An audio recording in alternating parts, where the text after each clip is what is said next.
ಗಣರಾಜ್ಯೋತ್ಸವ ಸಂಭ್ರಮ ಸಡಗರ ಜೋರಾಗಿದೆ. ಮಾಣಿಕ್ ಷಾ ಮೈದಾನದಲ್ಲಿ ರಾಜ್ಯಪಾಲರು ಧ್ವಜಾರೋಹಣ ಮಾಡಲಿದ್ದು ಪೊಲೀಸ್ ಪಹರೆ ಹೆಚ್ಚಿಸಲಾಗಿದೆ.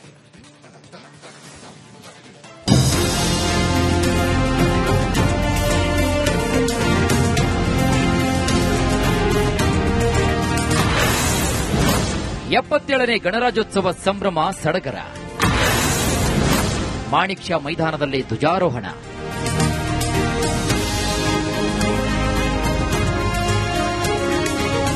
ಎಪ್ಪತ್ತೇಳನೇ ಗಣರಾಜ್ಯೋತ್ಸವಕ್ಕೆ ಬೆಂಗಳೂರು ಸಜ್ಜಾಗಿ ನಿಂತಿದೆ. ಮಾಣಿಕ್ ಷಾ ಪರೇಡ್ ಮೈದಾನದಲ್ಲಿ ಸಕಲ ಸಿದ್ಧತೆ ಮಾಡಿಕೊಳ್ಳಲಾಗುತ್ತಿದೆ. ಕಾರ್ಯಕ್ರಮವು ಬೆಳಗ್ಗೆ 8:58ಕ್ಕೆ ಆರಂಭವಾಗಲಿದ್ದು ಬೆಳಗ್ಗೆ 9 ಗಂಟೆಗೆ ರಾಜ್ಯಪಾಲರು ಆಗಮಿಸಿ ಧ್ವಜಾರೋಹಣವನ್ನು ನೆರವೇರಿಸಿ ಗೌರವ ವಂದನೆ ಸ್ವೀಕರಿಸಿ ಗಣರಾಜ್ಯೋತ್ಸವ ಭಾಷಣವನ್ನು ಮಾಡಲಿದ್ದಾರೆ.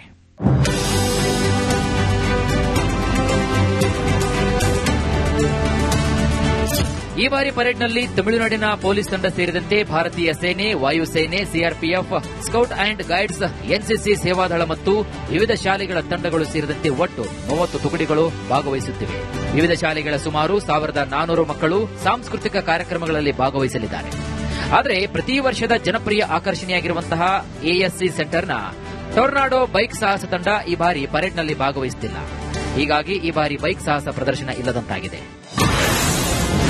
ಕಾರ್ಯಕ್ರಮಕ್ಕೆ ಬಿಗಿ ಪೊಲೀಸ್ ಭದ್ರತೆ.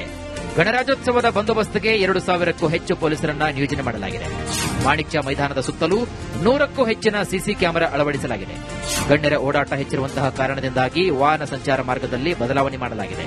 ಬೆಳಗ್ಗೆ 8:30ರಿಂದ 10:30ರವರೆಗೆ ಕಬ್ಬನ್ ರಸ್ತೆಯ ಬಿಆರ್ವಿ ಜಂಕ್ಷನ್ನಿಂದ ಕಾಮರಾಜ ರಸ್ತೆ ಜಂಕ್ಷನ್ವರೆಗೆ ಎರಡೂ ದಿಕ್ಕುಗಳಲ್ಲೂ ಕೂಡ ವಾಹನ ಸಂಚಾರ ನಿರ್ಬಂಧಿಸಲಾಗಿದೆ. ಇನ್ನು ಕಾರ್ಯಕ್ರಮ ವೀಕ್ಷಣೆ ಮಾಡಲು ಸುಮಾರು 10,000ಕ್ಕೂ ಹೆಚ್ಚಿನ ಆಸನಗಳ ವ್ಯವಸ್ಥೆಯನ್ನು ಮಾಡಲಾಗಿದೆ.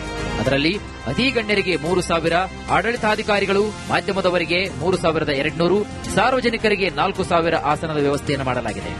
ಇನ್ನು ಕಾರ್ಯಕ್ರಮ ವೀಕ್ಷಣೆ ಮಾಡಲು ಬರುವಂತಹ ಸಾರ್ವಜನಿಕರಿಗೆ ಸುಲಭವಾಗಿ ಪಾಸ್ಗಳನ್ನು ನೀಡುವ ಉದ್ದೇಶದೊಂದಿಗೆ ಈ ಪಾಸ್ ವ್ಯವಸ್ಥೆಯನ್ನು ಕೂಡ ಮಾಡಲಾಗಿದೆ. Bureau report, republic Kannada. ಗಣರಾಜ್ಯೋತ್ಸವ ಸಂಭ್ರಮ ಸಡಗರ ಜೋರಾಗಿದೆ. ಮಾಣಿಕ್ ಷಾ ಮೈದಾನದಲ್ಲಿ ರಾಜ್ಯಪಾಲರು ಧ್ವಜಾರೋಹಣ ಮಾಡಲಿದ್ದು ಪೊಲೀಸ್ ಪಹರೆ ಹೆಚ್ಚಿಸಲಾಗಿದೆ.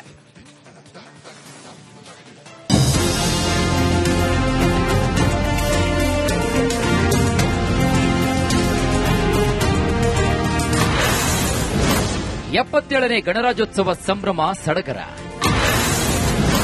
ಮಾಣಿಕ್ ಷಾ ಮೈದಾನದಲ್ಲಿ ಧ್ವಜಾರೋಹಣ.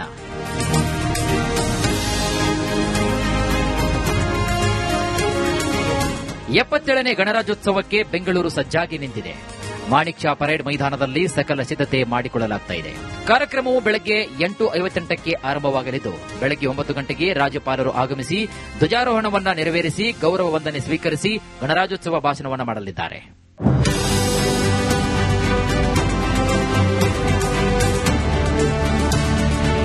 ಈ ಬಾರಿ ಪರೇಡ್ನಲ್ಲಿ ತಮಿಳುನಾಡಿನ ಪೊಲೀಸ್ ತಂಡ ಸೇರಿದಂತೆ ಭಾರತೀಯ ಸೇನೆ, ವಾಯುಸೇನೆ, CRPF, scout and guides, NCC ಸೇವಾದಳ ಮತ್ತು ವಿವಿಧ ಶಾಲೆಗಳ ತಂಡಗಳು ಸೇರಿದಂತೆ ಒಟ್ಟು 30 ತುಕಡಿಗಳು ಭಾಗವಹಿಸುತ್ತಿವೆ.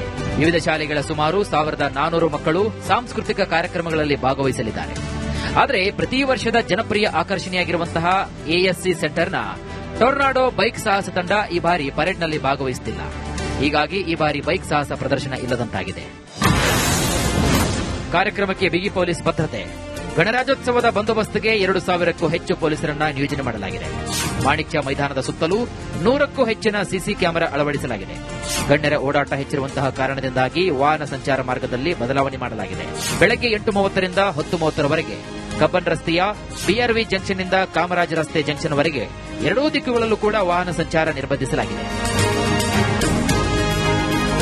ಇನ್ನು ಕಾರ್ಯಕ್ರಮ ವೀಕ್ಷಣೆ ಮಾಡಲು ಸುಮಾರು 10,000ಕ್ಕೂ ಹೆಚ್ಚಿನ ಆಸನಗಳ ವ್ಯವಸ್ಥೆಯನ್ನು ಮಾಡಲಾಗಿದೆ. ಅದರಲ್ಲಿ ಅತಿ ಗಣ್ಯರಿಗೆ 3,000, ಆಡಳಿತಾಧಿಕಾರಿಗಳು, ಮಾಧ್ಯಮದವರಿಗೆ 3,200, ಸಾರ್ವಜನಿಕರಿಗೆ 4,000 ಆಸನದ ವ್ಯವಸ್ಥೆಯನ್ನು ಮಾಡಲಾಗಿದೆ.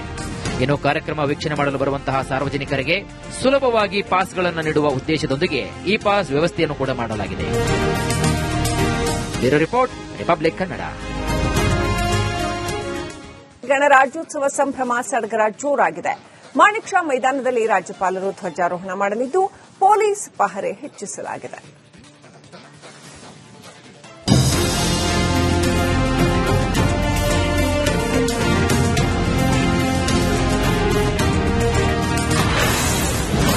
77ನೇ ಗಣರಾಜ್ಯೋತ್ಸವ ಸಂಭ್ರಮ ಸಡಗರ.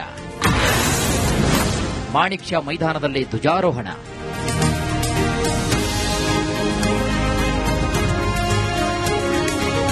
ಎಪ್ಪತ್ತೇಳನೇ ಗಣರಾಜ್ಯೋತ್ಸವಕ್ಕೆ ಬೆಂಗಳೂರು ಸಜ್ಜಾಗಿ ನಿಂತಿದೆ.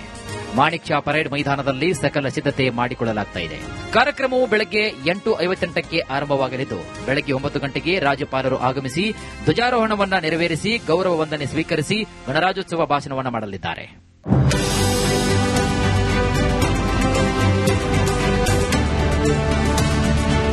ಈ ಬಾರಿ ಪರೇಡ್ನಲ್ಲಿ ತಮಿಳುನಾಡಿನ ಪೊಲೀಸ್ ತಂಡ ಸೇರಿದಂತೆ ಭಾರತೀಯ ಸೇನೆ, ವಾಯುಸೇನೆ, CRPF, scout and guides, NCC ಸೇವಾದಳ ಮತ್ತು ವಿವಿಧ ಶಾಲೆಗಳ ತಂಡಗಳು ಸೇರಿದಂತೆ ಒಟ್ಟು 30 ತುಕಡಿಗಳು ಭಾಗವಹಿಸುತ್ತಿವೆ.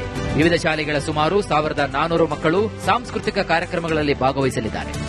ಆದರೆ ಪ್ರತಿ ವರ್ಷದ ಜನಪ್ರಿಯ ಆಕರ್ಷಣೆಯಾಗಿರುವಂತಹ ಎಎಸ್ಸಿ ಸೆಂಟರ್ನ ಟೊರ್ನಾಡೋ ಬೈಕ್ ಸಾಹಸ ತಂಡ ಈ ಬಾರಿ ಪರೇಡ್ನಲ್ಲಿ ಭಾಗವಹಿಸುತ್ತಿಲ್ಲ.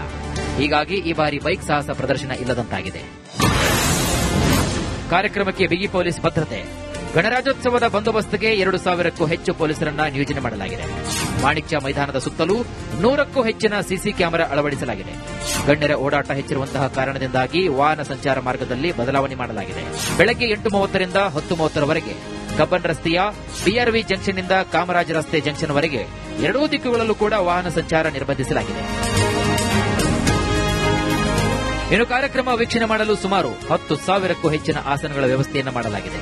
ಅದರಲ್ಲಿ ಅತಿ ಗಣ್ಯರಿಗೆ 3,000, ಆಡಳಿತಾಧಿಕಾರಿಗಳು, ಮಾಧ್ಯಮದವರಿಗೆ 3,200, ಸಾರ್ವಜನಿಕರಿಗೆ 4,000 ಆಸನದ ವ್ಯವಸ್ಥೆಯನ್ನು ಮಾಡಲಾಗಿದೆ. ಇನ್ನು ಕಾರ್ಯಕ್ರಮ ವೀಕ್ಷಣೆ ಮಾಡಲು ಬರುವಂತಹ ಸಾರ್ವಜನಿಕರಿಗೆ ಸುಲಭವಾಗಿ ಪಾಸ್ಗಳನ್ನು ನೀಡುವ ಉದ್ದೇಶದೊಂದಿಗೆ ಈ ಪಾಸ್ ವ್ಯವಸ್ಥೆಯನ್ನು ಕೂಡ ಮಾಡಲಾಗಿದೆ. Bureau report, republic Kannada. ಗಣರಾಜ್ಯೋತ್ಸವ ಸಂಭ್ರಮ ಸಡಗರ ಜೋರಾಗಿದೆ. ಮಾಣಿಕ್ ಷಾ ಮೈದಾನದಲ್ಲಿ ರಾಜ್ಯಪಾಲರು ಧ್ವಜಾರೋಹಣ ಮಾಡಲಿದ್ದು, ಪೊಲೀಸ್ ಪಹರೆ ಹೆಚ್ಚಿಸಲಾಗಿದೆ.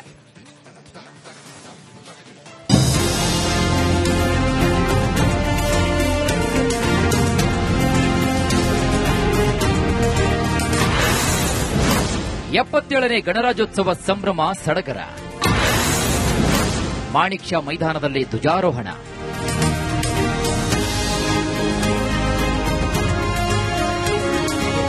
ಎಪ್ಪತ್ತೇಳನೇ ಗಣರಾಜ್ಯೋತ್ಸವಕ್ಕೆ ಬೆಂಗಳೂರು ಸಜ್ಜಾಗಿ ನಿಂತಿದೆ. ಮಾಣಿಕ್ ಷಾ ಪರೇಡ್ ಮೈದಾನದಲ್ಲಿ ಸಕಲ ಸಿದ್ಧತೆ ಮಾಡಿಕೊಳ್ಳಲಾಗುತ್ತಿದೆ. ಕಾರ್ಯಕ್ರಮವು ಬೆಳಗ್ಗೆ 8:58ಕ್ಕೆ ಆರಂಭವಾಗಲಿದ್ದು, ಬೆಳಗ್ಗೆ 9 ಗಂಟೆಗೆ ರಾಜ್ಯಪಾಲರು ಆಗಮಿಸಿ ಧ್ವಜಾರೋಹಣವನ್ನು ನೆರವೇರಿಸಿ ಗೌರವ ವಂದನೆ ಸ್ವೀಕರಿಸಿ ಗಣರಾಜ್ಯೋತ್ಸವ ಭಾಷಣವನ್ನು ಮಾಡಲಿದ್ದಾರೆ.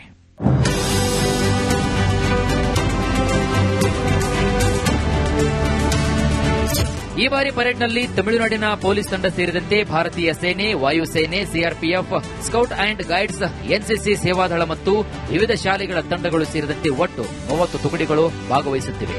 ವಿವಿಧ ಶಾಲೆಗಳ ಸುಮಾರು 1400 ಮಕ್ಕಳು ಸಾಂಸ್ಕೃತಿಕ ಕಾರ್ಯಕ್ರಮಗಳಲ್ಲಿ ಭಾಗವಹಿಸಲಿದ್ದಾರೆ. ಆದರೆ ಪ್ರತಿ ವರ್ಷದ ಜನಪ್ರಿಯ ಆಕರ್ಷಣೆಯಾಗಿರುವಂತಹ ಎಎಸ್ಸಿ ಸೆಂಟರ್ನ ಟೊರ್ನಾಡೋ ಬೈಕ್ ಸಾಹಸ ತಂಡ ಈ ಬಾರಿ ಪರೇಡ್ನಲ್ಲಿ ಭಾಗವಹಿಸುತ್ತಿಲ್ಲ. ಹೀಗಾಗಿ ಈ ಬಾರಿ ಬೈಕ್ ಸಾಹಸ ಪ್ರದರ್ಶನ ಇಲ್ಲದಂತಾಗಿದೆ. ಕಾರ್ಯಕ್ರಮಕ್ಕೆ ಬಿಗಿ ಪೊಲೀಸ್ ಭದ್ರತೆ. ಗಣರಾಜ್ಯೋತ್ಸವದ ಬಂದೋಬಸ್ತ್ಗೆ 2,000ಕ್ಕೂ ಹೆಚ್ಚು ಪೊಲೀಸರನ್ನ ನಿಯೋಜನೆ ಮಾಡಲಾಗಿದೆ. ಮಾಣಿಕ್ ಷಾ ಮೈದಾನದ ಸುತ್ತಲೂ 100ಕ್ಕೂ ಹೆಚ್ಚಿನ ಸಿಸಿ ಕ್ಯಾಮೆರಾ ಅಳವಡಿಸಲಾಗಿದೆ. ಗಣ್ಯರ ಓಡಾಟ ಹೆಚ್ಚಿರುವಂತಹ ಕಾರಣದಿಂದಾಗಿ ವಾಹನ ಸಂಚಾರ ಮಾರ್ಗದಲ್ಲಿ ಬದಲಾವಣೆ ಮಾಡಲಾಗಿದೆ.